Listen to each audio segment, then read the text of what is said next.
So good morning and welcome to Public and Private Partnerships to Advance Hydrogen Initiatives. I'm Lex Heslin. I'm CEO of Enso Infrastructure. We're a green infrastructure developer focused on building hydrogen microgrids. I'll be your moderator for a very exciting panel today. We have some wonderful people, some real industry experts here that are going to talk about bringing public and private entities together to solve the hydrogen challenge. So I think we'd all agree that hydrogen is facing some of the strongest headwinds ever with rollbacks to the IRA and tax credits, grant funding, and just about every form of federal support for the industry, particularly in the Western United States. At the same time, new partnerships between public and private entities are stepping in to bridge the gap and perhaps model even better ways to advance hydrogen deployment. So today you're going to hear from visionaries at the public agencies, cities, companies, and research institutions that are making this happen. To my left, I'd like to introduce our speakers. To my left will be our first speaker this morning, who is Jason Caudle. Jason is CEO of First Public Hydrogen, which is a newly formed joint powers authority in California that is the first public hydrogen utility in the United States. And Jason was the city manager at Lancaster, California for many years. He was instrumental in forming the city's CCA. He helped the city achieve net zero status in 2019 and has been executing on Mayor Rex Parris's vision to develop Lancaster into the first hydrogen city in the United States. He's also been very involved in the Pacific Hydrogen Alliance, also known as the PHA, and today Jason will let you know more about FPH2 and its plans to advance the hydrogen ecosystem. Our next speaker is Akira Narui, who is Vice Mayor of Namie town in Fukushima, Japan. Narui-san has been intimately involved in creating the world's first hydrogen city at Namie town in Japan, which was rebuilt following the earthquake, tsunami, and nuclear accident at the Daiichi power plant there in March of 2011. Vice Mayor Narui is also very active in the Pacific Hydrogen Alliance, and he led this year's first cohort of private companies to come from Japan to Lancaster to look at trade and investment opportunities in hydrogen. Hopefully we'll hear more about that, a really unique initiative. Our next speaker is Mr. Nobuhiro Shiraishi, who is CEO of Enagia, also in Fukushima, Japan. I learned recently that Shiraishi-san was actually the 1993 middleweight champion in karate for the U.S. Championship, so I have to be very careful with my comments. I don't want to make any mistakes here. So Shiraishi-san founded the renewable energy company Enagia in 2014, and today Enagia is creating local business models that combine unused electricity with mobile power and vehicle-to-X systems alongside heat pumps for cost savings and regional resiliency. Shiraishi-san's company is also collaborating with Toyota, Namie Town, and NATO on a project using fuel cell electric vehicles for V2X applications for disaster mitigation. In November of 2025, Enagia teamed up with Prologis, the large warehouse and distribution company, which many of you know, with Fukuda Partners to establish V2X power backup for the Koriyama LL Town distribution hub. Okay, our next speaker is Tracy Leslie, who is lead of net zero clusters at EPRI. Tracy, thank you so much for coming all the way out across the U.S. To speak with us today from the East Coast. Tracy's activities support net zero clusters and hydrogen hubs with a focus on sector coupling opportunities for low carbon technologies and fuels. She brings a diverse working experience in domestic and international utilities and has been involved with their strategic account management, origination, contracts, planning, in energy and environmental policy, and engineering. So we look forward to hearing more about what EPRI is doing at this public-private partnership level.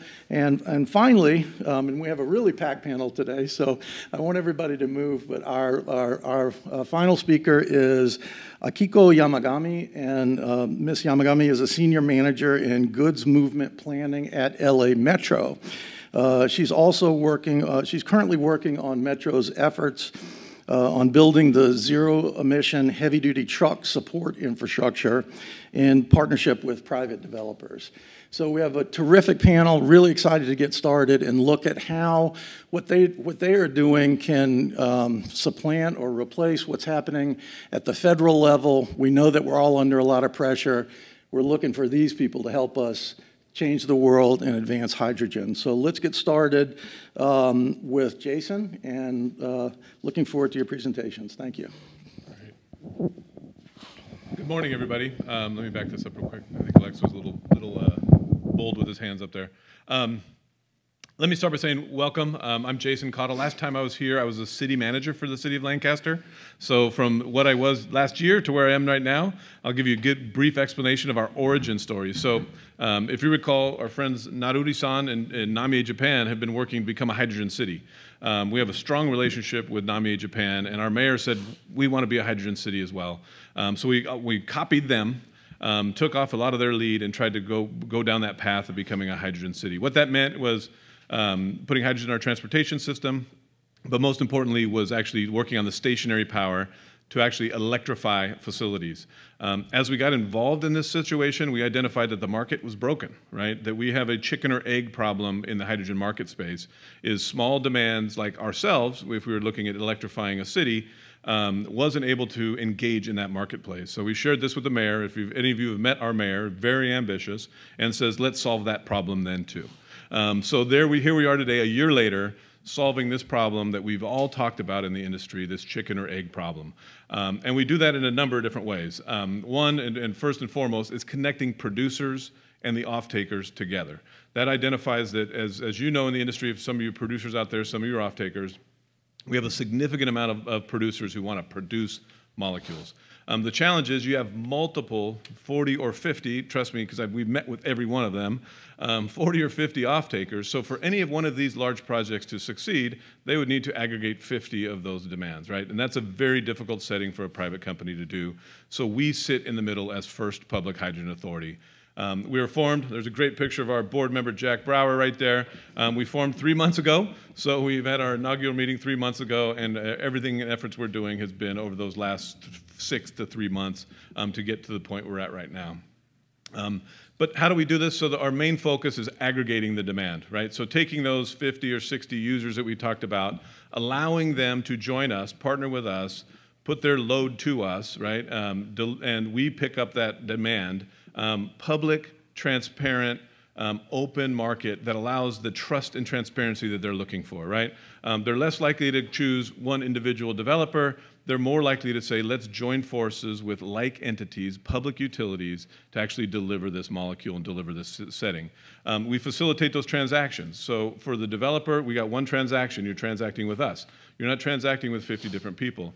On our side, we have coordinated transactions on the downstream side so that they're consistent with our off-takers and our members. Optimizing delivery. Talking to both suppliers and off-takers, the delivery is a challenge. Suppliers don't want to deliver, they want to make hydrogen.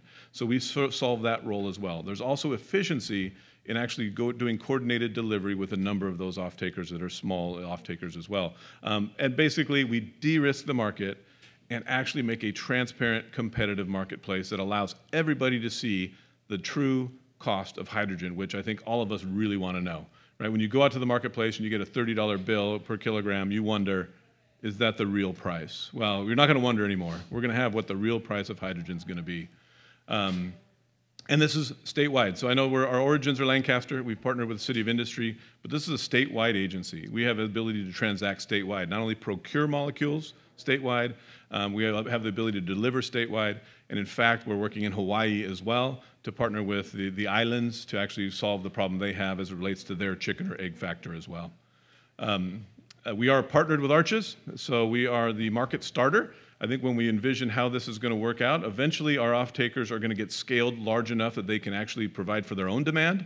But until then, we need First Public to actually serve that bridging role. Eventually, I think there's going to be a much greater market, and then that's when we transition to some of the other stationary power. We've got a great group aboard, so when we look at the consistency of the type of people we have leading the organization, we have our mayor, our experts, the visionary behind this. We have Newell Ruggles, who's a council member from industry. We have Bob Hertzberg, who says he's the greatest governor this state has never had.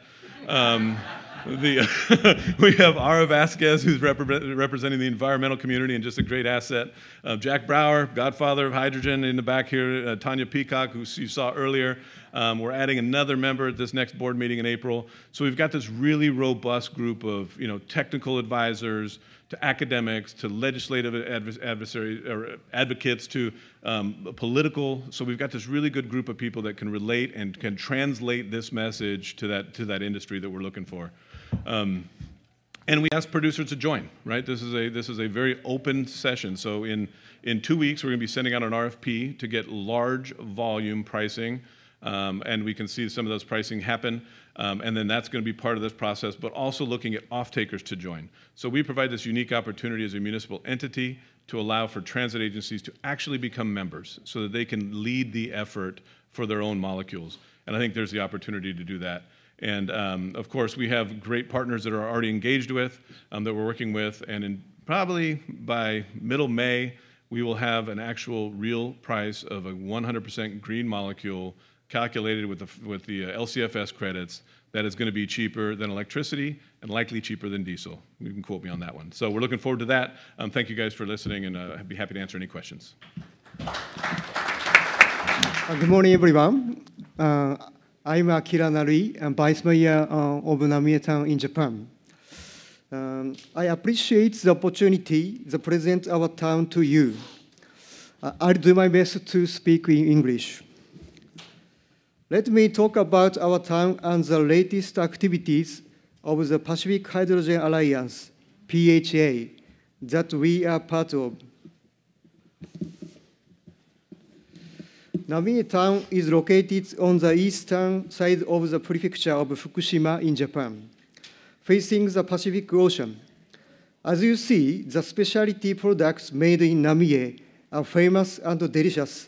I can recommend it with confidence. As some of you may know, the earthquake and subsequent tsunami caused by the 2011 Great East Japan earthquake resulted in significant damage to Namie, including nuclear power plant damage. For a long time, the entire town was under an evacuation order, and the town's population even reached zero at one point. Currently, the evacuation order has been lifted in some parts of the town, and reconstruction is still underway. This is before and after.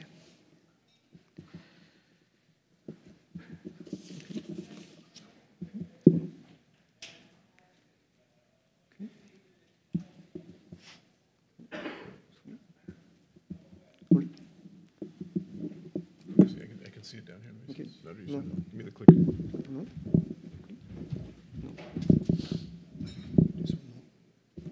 Yes. There you go.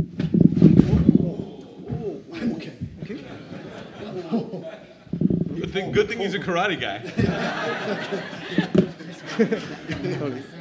Okay. Sorry. As we move forward with Recover, we aim to create an environmentally friendly town that is powered primarily by renewable energy and is not reliant on energy derived from existing fossil fuels. Our focus is on hydrogen energy, upholding our concept for Namie as a hydrogen town. We aim to achieve carbon neutrality by 2035. We are taking on the challenge of becoming a decarbonized community by maximizing the use of hydrogen energy produced at the Fukushima Hydrogen Energy Research Field, FH2R.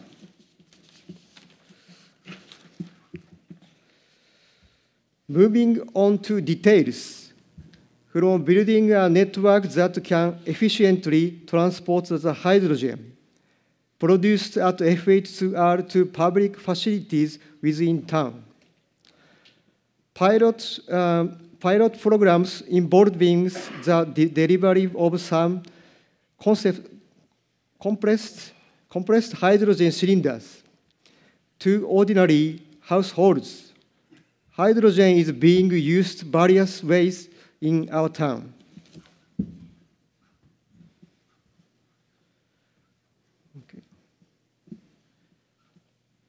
Two hydrogen stations are currently in operation in Namie town, and vehicles such as public vehicles and school buses have been converted to hydrogen fuel cell. In addition, a few projects is underway to further accelerate the reconstruction process. Preparation have begun for the launch of the Namie Town Regional Energy Public-Private Entity. It will aim to promote the use of hydrogen and realize the goal of providing renewable energy produced locally for local consumption. Additionally, the 100% renewable energy industry park. It utilizes hydrogen and renewable energy. It is also being constructed. Furthermore, a new development project is underway in the area surrounding the Namie railway station. No more fossil fuels. Up to this point, I have introduced the town of Namie. From here, I'd like to introduce the latest activities of the Pacific Hydrogen Alliance. Next about our alliance, PHA. It's a new collaborative organization established in May 2023 by Namie Town, the city of Lancaster, and Hawaii County, aimed at the social implementation of hydrogen. The three municipalities have since shared knowledge and initiatives related to the utilization of hydrogen in a mutually beneficial exchange. The goal of the PHA is to promote the production, procurement, and development of as much green hydrogen as possible for a variety of uses, while the three cities work together to share the measurements by which diverse communities can utilize green hydrogen energy in a fair and equitable manner. From this exchange, we have been able to learn many things and gain valuable insight related to the utilization of hydrogen. For example, the aforementioned Namie Town Regional Energy Entity gained inspiration from the city of Lancaster's energy program, while Lancaster's Paris Center also gained many ideas from our development project at the Namie railway station area. This slide shows the PHA's activities from 24 to 25. In May 2024, we participated in the Verdexchange, where we took the stage and gave a presentation on the current situation and hydrogen initiatives in each city. In October of the same year, the city of Lancaster and Hawaii County visited Japan to tour hydrogen-related facilities in Namie town. We exchanged opinions, participated in environmental events hosted by Fukushima Prefecture, interacted with local companies. We also have monthly online meeting. We share the program of each member's hydrogen projects. We closely communicate with each other and share our findings. Furthermore, a new PHA initiative, the Professional Exchange Program, PEP, was launched in this month. In addition to the existing visits among the three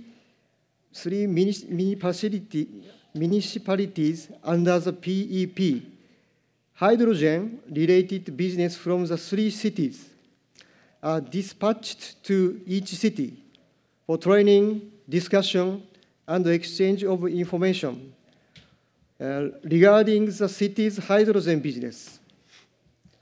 The exchange of ideas and opinions among us is advantageous. It leads to business matching opportunities and the information of new projects. The slide you are looking at shows the PEP event, which we had in Lancaster City on April 4th and 5th. 3 Japanese private companies were given the opportunity to learn about Lancaster City's hydrogen business trends and the market through discussions, interaction with related companies, and a tour of the city. In the future, alongside promoting hydrogen-related initiatives that make use of each of our region's unique characteristics, we would also like to promote cultural exchange and interaction among business professionals. In addition, creating new business opportunities among our 3 cities. To conclude my presentation, I would ask you to please keep an eye on the progress of the PHA and its members, Namie Town, Lancaster City, and Hawaii County. We strive to create an environment where we can use hydrogen energy in our everyday life. Thank you for attention.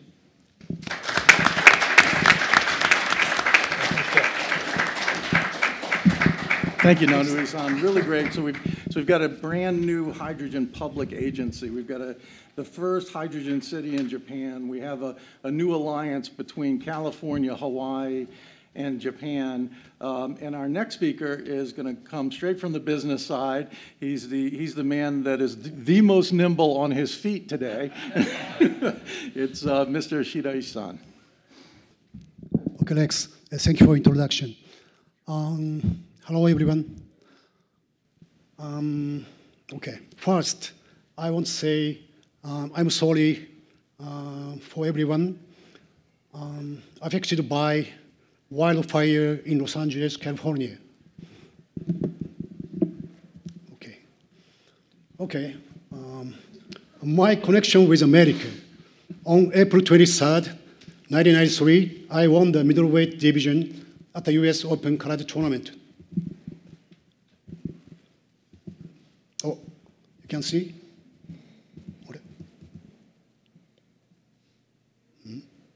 How do I do this? No. Oh, it's okay. Oh. No sound. 40 seconds, okay? No sound. Wow. No sound. So Denver in mechanical arena. That's the biggest tournament in the United States. It was the biggest tournament. Is that you? Yes, that's me. When I was 28. Almost done.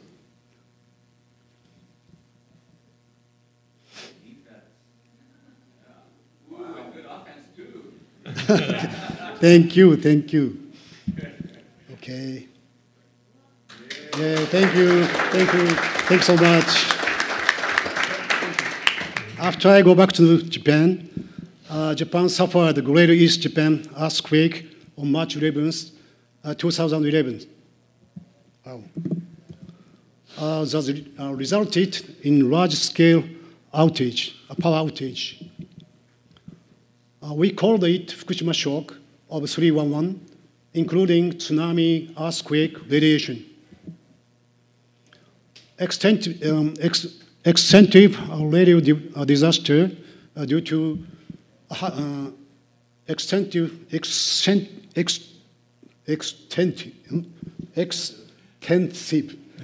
radioactive disaster happened due to hydrogen explosion. Enagia was established post the 311 disaster. Our vision is to create a regional energy model based on a small-scale, autonomous, and decentralized renewable energy mix.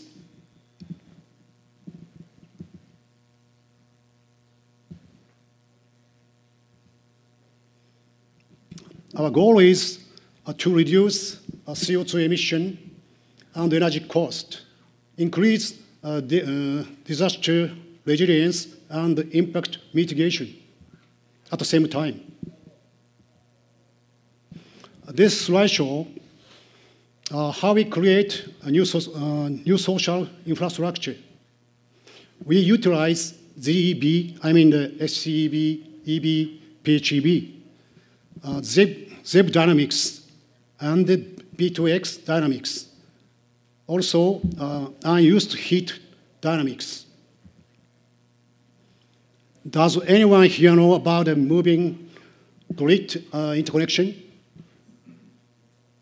Maybe no, huh? That is what we do at Enagia. Moving power connected to B2X create moving grid interconnection. What is B2X system? Enagia's proposed B2X system goes beyond simple charging and discharging. It is equipped with a battery storage unit, allowing for maximum utilization of solar power generation while maintaining grid connectivity. When connected to EB and PHEB, the system enables charging and discharging, just like a battery unit. When FCEB is connected, it can supply power from the vehicle directly to facility. Three-phase AC power, a feature not found in other systems. As a result, it can provide backup power for elevator, lighting, pump, freezer, air conditioner during power outage.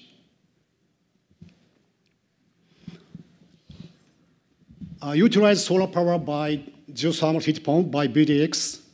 My customer achieved zero electricity purchases for 3 days during sunny day. This hydrogen high-S car made by Toyota. This is specially designed for Enagia sales vehicle.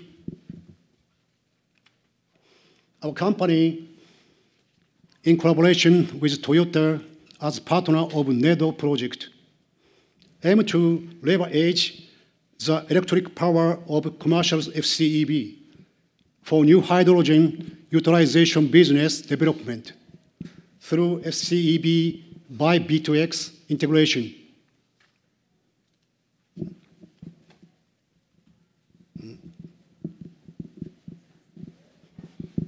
mouse again, please.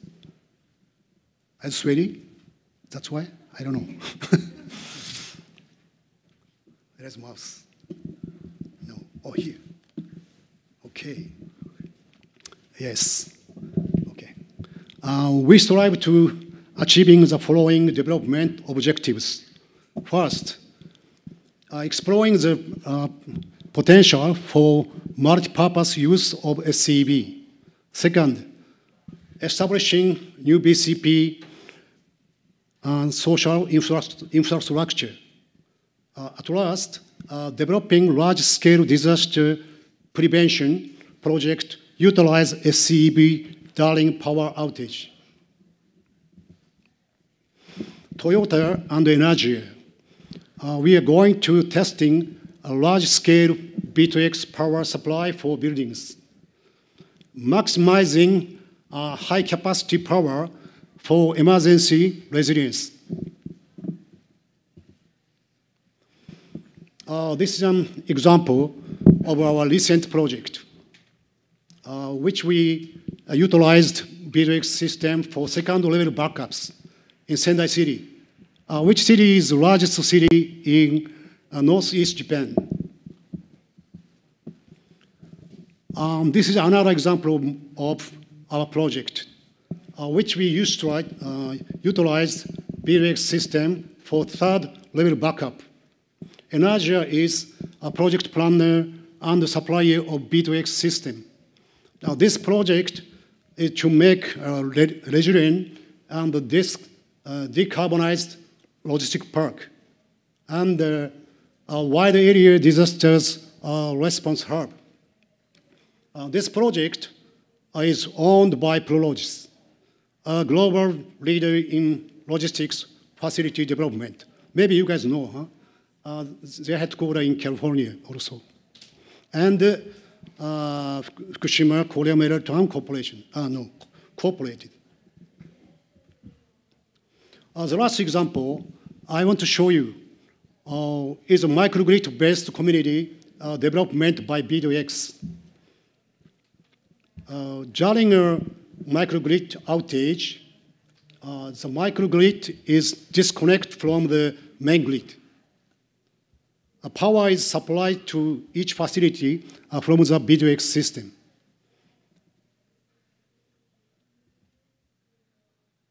Okay, thank you.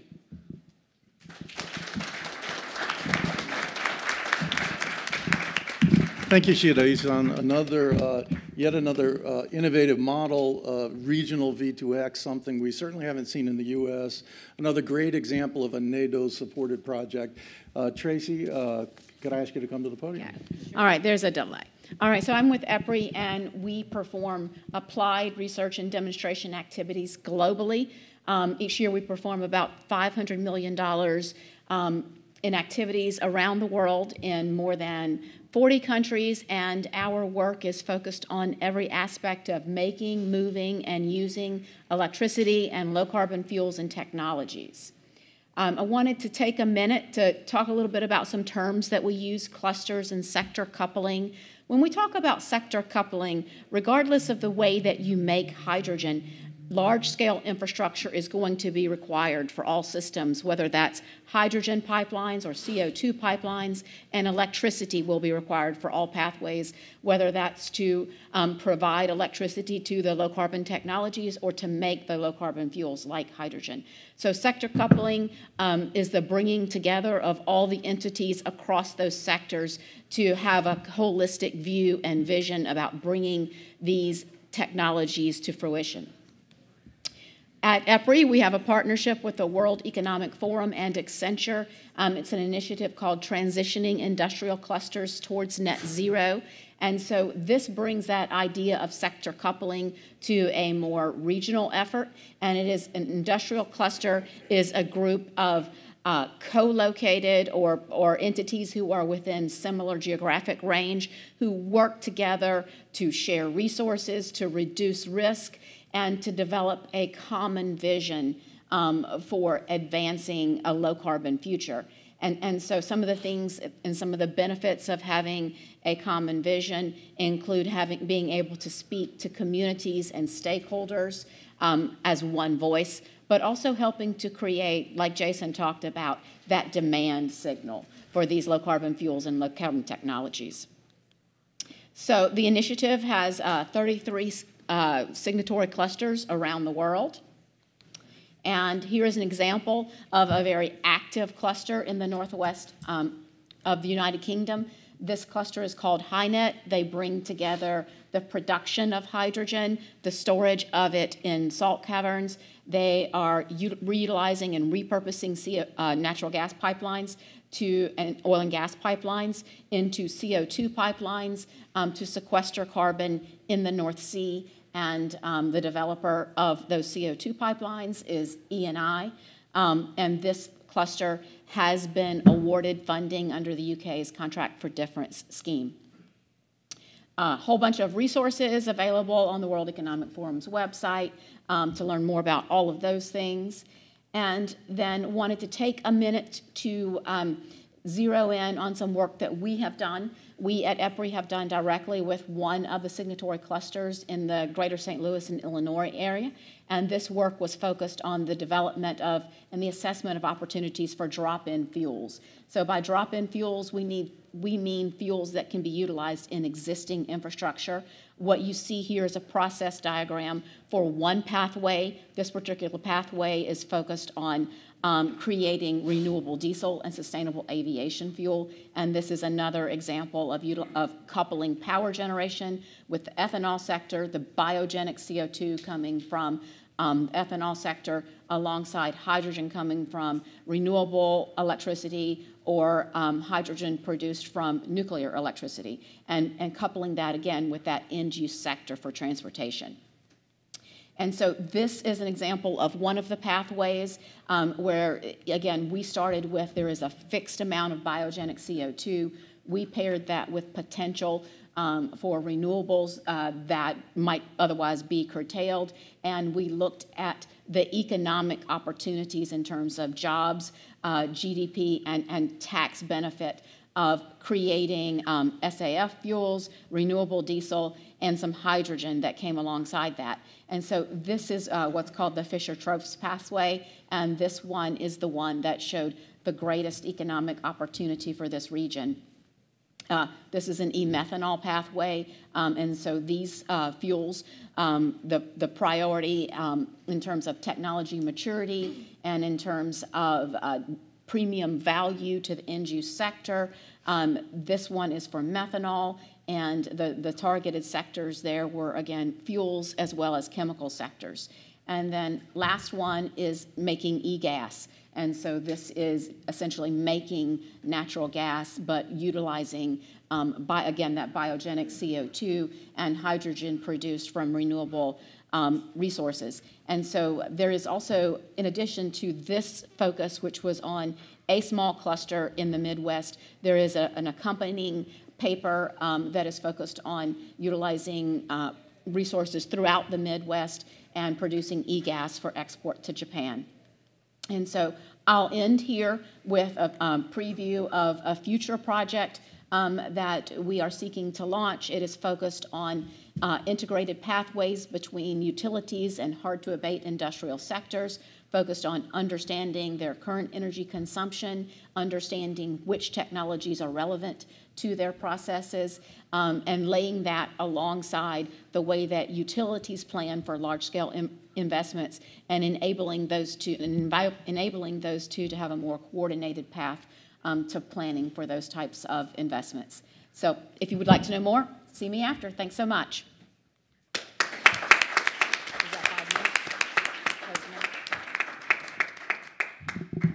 Thanks, Tracy, and I'd like to turn it over to Akiko Yamagami from LA Metro. So I can speak from here, yes, right? Because sure. I don't have a presentation deck. So hi, good morning, everyone. My name is Akiko Yamagami. I'm a goods movement planning manager at LA Metro. So for those who are not familiar with what LA Metro is, we are a county transportation agency for the county of LA. We're responsible for providing mobility and accessibility options for those who live and work in LA County. What that means is we plan, design, and deliver transportation infrastructure projects. But what we also do is, so within that context, what I do is I work on Metro's zero emission truck program.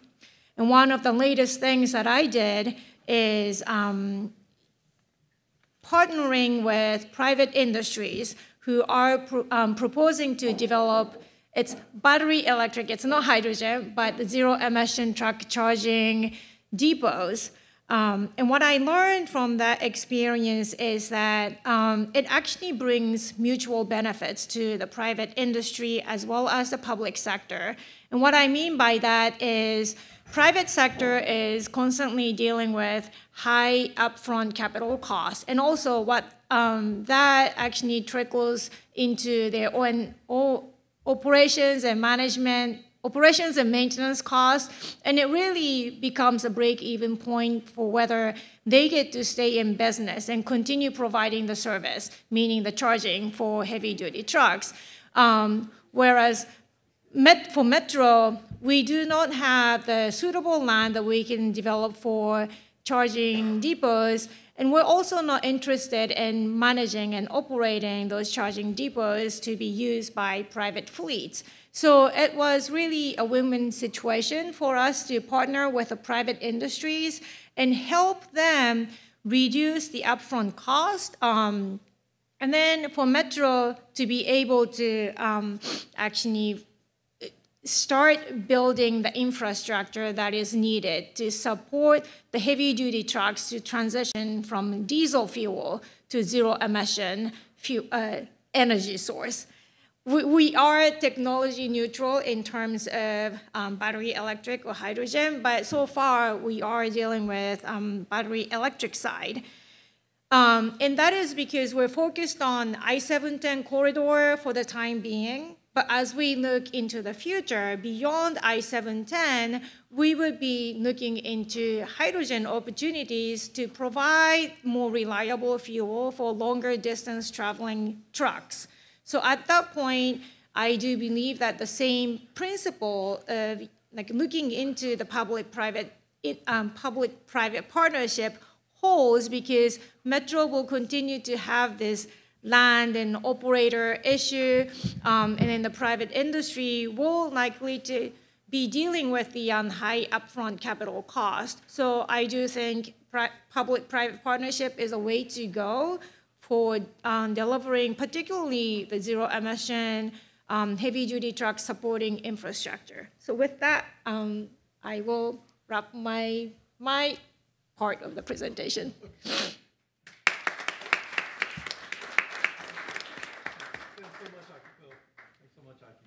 We've heard some great new approaches today.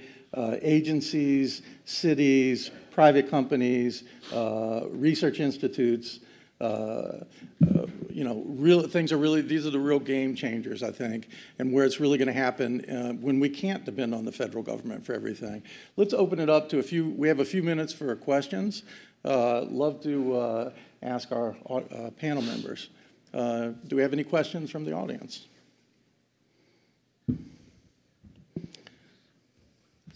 I know Jack will have a good question for us. Okay.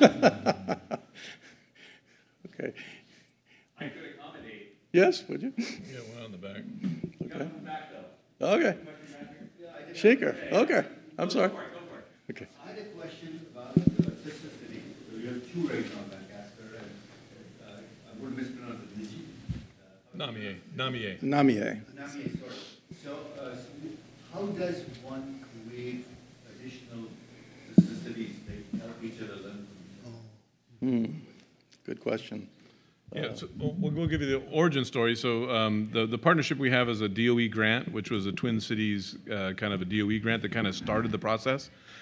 We then communicated with the others that were interested. Hawaii was interested in joining as well, so we added them on through a nonprofit that we've created. So it is a nonprofit agency that manages it. And it is focused on hydrogen. So as we progress, we've talked about and going to be talking about including other cities, including the Pacific Northwest, potentially Canada, Alaska, Korea, some of those other ideas. Yeah, expanding it to the Pacific, well, the Indo-Pacific, maybe a different Pacific. But yeah, expanding it to a point where we can kind of make it a bigger impact and bring other countries and technologies involved as well. Thank you. Thank you. Any thoughts from Narui-san?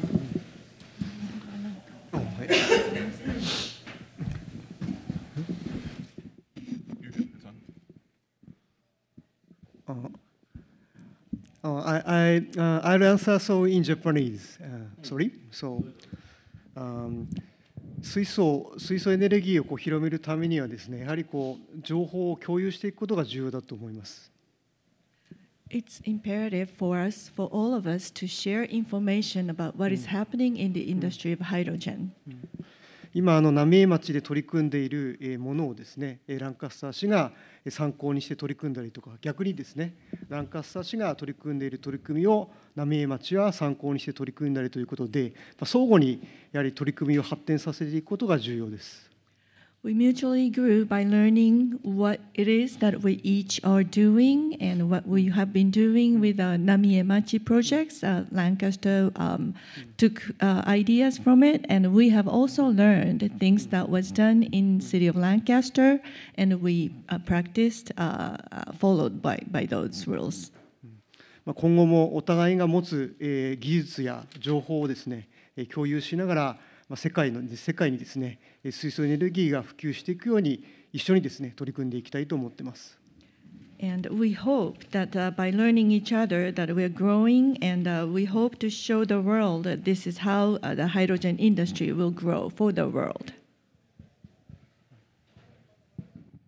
Okay, thanks so much. Let's see. Question over here.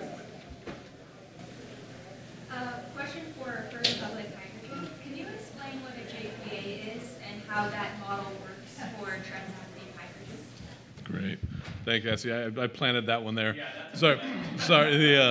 Sometimes we talk about JPAs and not everybody knows what a JPA is. So a JPA is a joint powers authority allowed under California law, which basically allows two like entities with the same powers to create a new entity.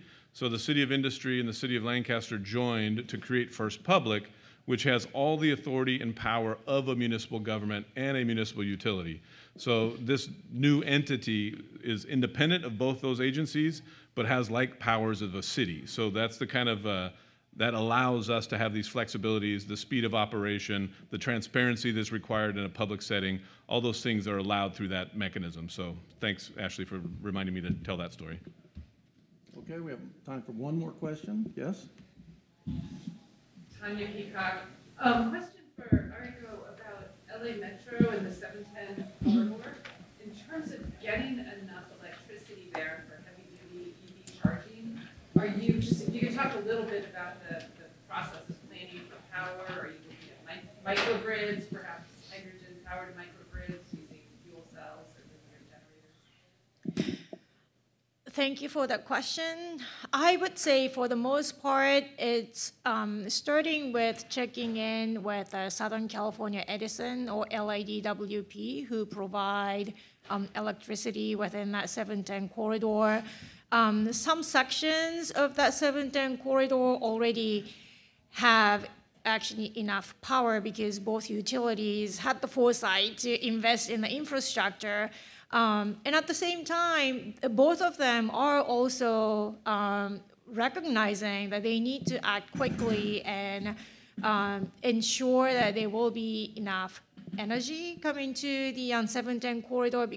Both of them know the 710 corridor is perhaps the highest priority corridor within the LA County. So I do know they are prioritizing upgrading the infrastructure within the 710. So it's really like our close coordination with both of them to know like where they are and then what the lead time is for future infrastructure, upgrades to be completed. Okay, thank you. So great session, so much happening. So grateful to all of you for moving the needle in this much needed area and all of your new approaches. Let's give a round of applause to our speakers.